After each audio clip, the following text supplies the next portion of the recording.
حاجی امداد اللہ مہاجر مکی اپنی کتاب فیصلہ ہفت مسئلہ میں ان نظریات کی حمایت کی ہے۔ مولد شریف، فاتحہ مروجہ اور سما غیر اللہ کو پکارنا، تو پھر علماء دیوبند کا ان نظریات کے خلاف سخت موقف کیوں ہے؟ وہ میلاد کے حامی تھے، یہ بات درست ہے۔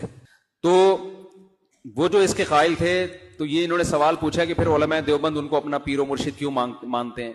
دیکھو، وہ اللہ والے بزرگ تھے، تو ان سے اللہ اللہ سیکھنے کے لیے علماء ان سے بیعت ہوئے تھے، باقی مسائل میں ان کو فالو ہم نہیں کرتے۔ مولانا رشید احمد گنگوئی رحمۃ اللہ علیہ حاجی امداد اللہ مہاجر مکی کے مرید تھے نا، تو انہوں نے کوئی مسئلہ بتایا تو کسی نے کہا آپ کے پیر صاحب تو یہ مسئلہ بتاتے ہیں، تو انہوں نے جواب دیا کہ ہم نے پیر صاحب سے اللہ اللہ سیکھنے کے لیے اصلاحی تعلق قائم کیا، مسائل ان سے وہ ہم سے پوچھیں، کیونکہ علم اللہ نے ہمیں دیا ہے۔ بڑے بڑے علماء ان سے بیعت ہوئے۔ نحمد و نصلی علی رسول الکریم، اما بعد۔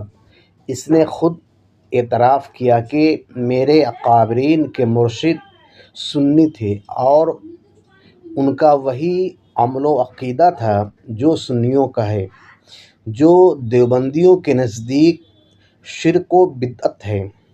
اور اس نے یہ بھی اعتراف کیا کہ ان کے مرشد حاجی امداد اللہ مہاجر مکی رضی اللہ عنہ بزرگ تھے۔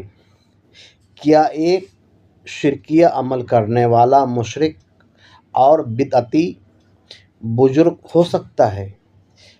اسے اللہ کی معرفت حاصل ہو سکتی ہے۔ جو خود گمراہ ہو وہ لوگوں کو ہدایت دے سکتا ہے۔